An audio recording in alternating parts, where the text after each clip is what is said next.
Alrighty, well, thank you so much for your time today. It's a real privilege to be able to talk to you. Welcome to the channel, and please feel free to like and subscribe if you're into this type of thing. Today I want to talk about getting a SOC analyst position or role as a junior, okay? So someone who's just come out of college, university, and they're looking to get their entry-level cybersecurity role, their start in this career, whether it be a penetration tester, SOC analyst, GRC, whatever it is that you're into. Let's just talk about it now. Me personally, I'm a junior level SOC analyst slash consultant. I do a mixture of jobs and roles, but I am junior, and I am someone who has come into this field with a TAFE certification and working on other security certifications as well. So I don't have the computer sciences degree, I don't have the IT degree. And a lot of people do ask me, they're like, how'd you get into the field? Because a lot of people, they go to university and they spend thousands and thousands of dollars on education that, and I'm not saying this to be rude, I think education lays a very good foundation in a person's life, especially computer sciences and that, with programming, data analysis, all these very important things. However, the education system, I think, is very expensive and is letting a lot of people down, considering that so much education is available on a much more affordable subscription or free in many cases. So I think the education system needs to be overhauled.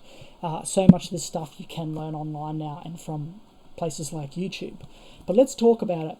So we're going to be focusing mainly on being a SOC analyst now.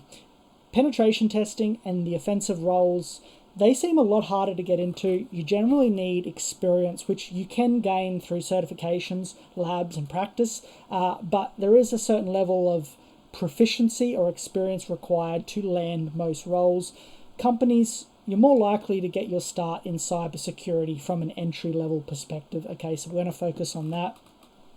So let's jump into it. So I got my little list here. So let's talk about education first. So maybe you're doing your degree in IT or computer sciences. Now, I support degrees. I think it's fine. I think the cool thing about a degree is it can open up certain companies and roles. It can also open the door to other areas, right? Like data analysis. You could get into just doing IT, standard IT stuff, networking. There are other fields that you can get into. Your degree can open up more doors. You might decide that, well, cybersecurity is not for you, and it does happen. People invest a lot of time and effort and energy in cybersecurity, only to realize that it's a pretty hectic field and people get a little bit burnt out and sick of it. But I think it's not a bad idea. If you want to finish your education, I say do it. Do you need to have a degree to get a job in cybersecurity? Well, the answer is no, okay? But there is some shades of grey to this, right? While the answer is no, it definitely can help, all right? But there are TAFE courses, right? There are diplomas, and we in Australia, we have what's called a Certificate 4, which you can go and do. And that was enough for me. That got me in the door. And now so much of what I'm learning and getting trained in, I'm learning on the job. So much of the stuff I did not learn in school, all right? So your biggest place where you're going to learn is on the job. But you're probably thinking, well, okay, that sounds great, but how do I even get in when recruiters and companies are asking for 2 to 3 years experience? And I'll tell you why I think that is the case.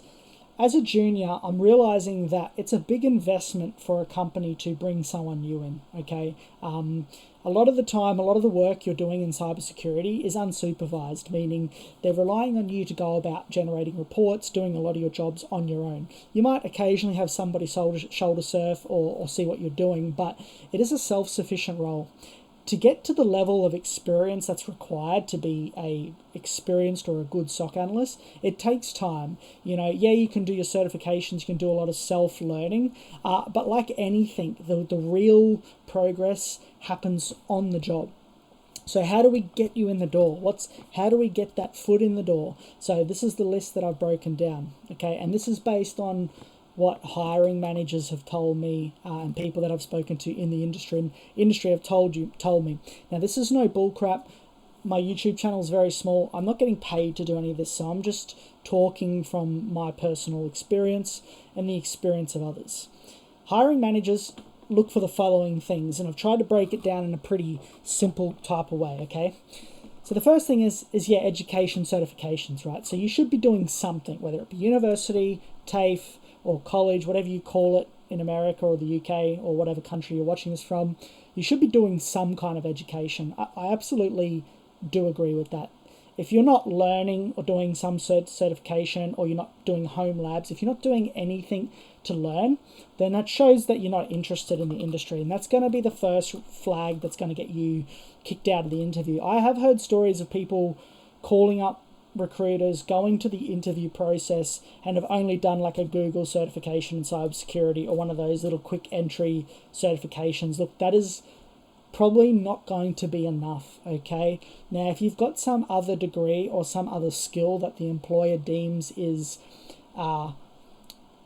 beneficial or worth recruiting you for, then that may get you in the door, but alone, it's not going to work. So finish your uni, do your certifications, and most importantly, as I'm going to break into now, is do your labs. Labs are really good, especially if you're able to set up your own home lab. So if you're using a Mac, download Parallels or VM software. On Windows, get VMware or something like that. Download the software and build your lab, okay? Download a couple of virtual machines. Set up that environment. And there's so many videos online that teach you how to do it. Set up an environment where you maybe set up Microsoft Defender, okay? Maybe you set up Sentinel and start collecting logs from one of your virtual machines. Run a penetration test against one machine and then have that machine feed logs into another virtual machine, right? That's what I mean by a home lab. It shows initiative, it shows project starting, and it teaches you a lot. You learn a lot in that process. You understand how offensive security works, how running port scans, reconnaissance, and attacks against one machine, and how that machine picks up and feeds logs into whatever SIEM tool you're using, right? Let's just say Sentinel as an example, Microsoft. Really important. Are you familiar with penetration testing basics? Are you familiar with defensive basics, networking, IP addresses? Do you understand the basics of scripting and programming and how it's used and how it works, how you can APIs? All this stuff should form part of your foundation, okay? You should know, at least at a basic level, most of these things. And I would say it'll be very beneficial to go to your potential employer with some project. Now, it doesn't even just have to be a technical. It could be a project where you write a blog. Maybe you write security blogs, cyber threat intelligence. And if you subscribe to the channel, I'm going to make more videos and talk about how you can do more of this stuff to benefit your career. But write an article, write about a threat, for example, like a cyber threat intelligence, a threat actor, a new malware. Do your own write-up on it. Who cares if it's someone else's analysis? But think about it, write about it, okay? And these will all form things that will show that you're passionate about the industry and that you have the skills that are required to be a SOC analyst, because a SOC analyst investigates a lot, but a SOC analyst also meets with clients and does a lot of reporting.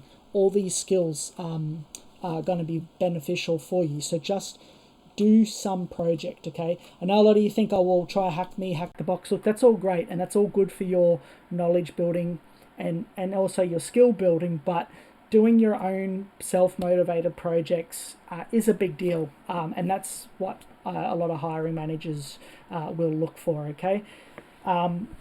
Because again, having the experience is a luxury. Like, I get that. I was fortunate enough to work a year in another cybersecurity company as a reporting analyst, okay? So I wasn't really doing technical stuff, but I was exposed to the operations of a SOC, and I think that helped me get in the door. Which brings me to another point. Be open-minded about the type of role you get in a cybersecurity company, okay? Don't get tunnel vision and think that you have to just do one thing, okay? Open your mind a little bit, because when one door cracks, others will open as a result as well, okay?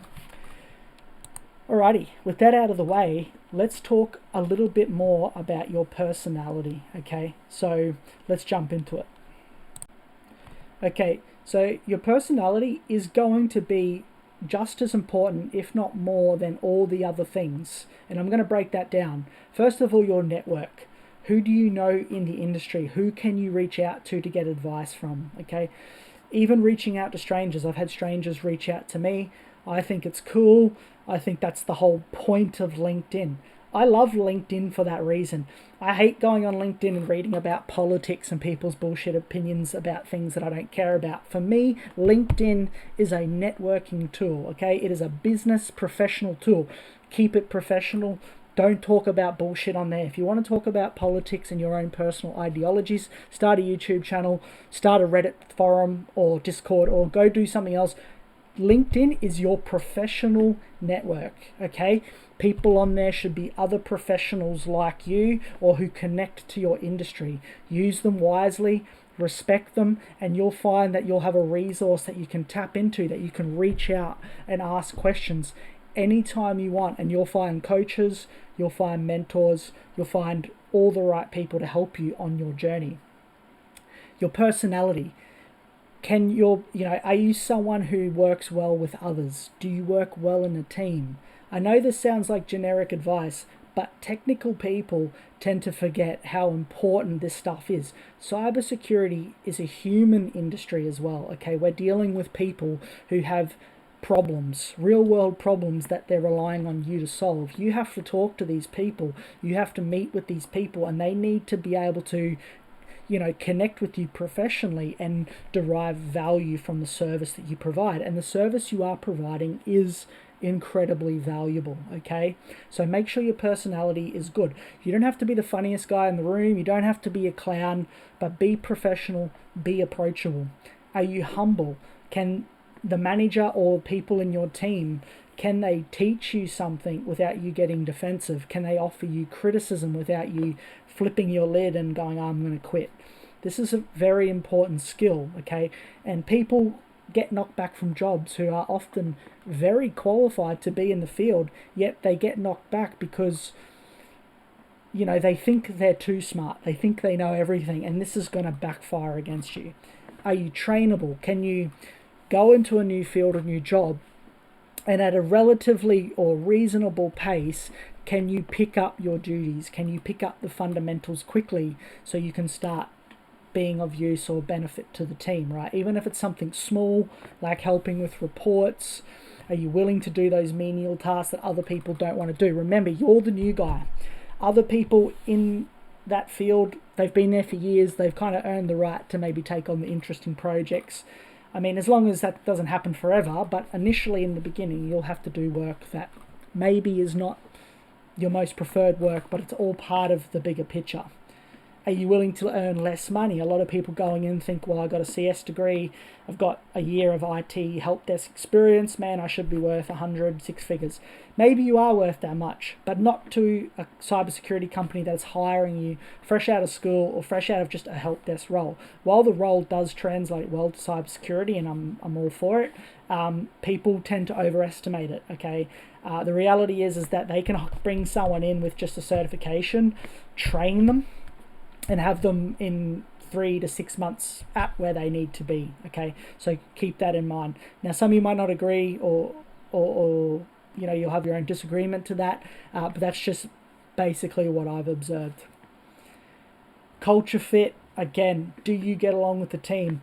Working in a SOC environment is, it's like a unit, right? Like a military unit. You guys are operations center. You guys are working together as a unit. You'll be communicating. You'll be spending a lot of time either in the office or online with these people. You'll be working together, and you will need to be able to cooperate, listen to each other, take feedback and advice from each other, and you'll need to be a culture fit, and the company you're working for will be assessing your ability to fit in.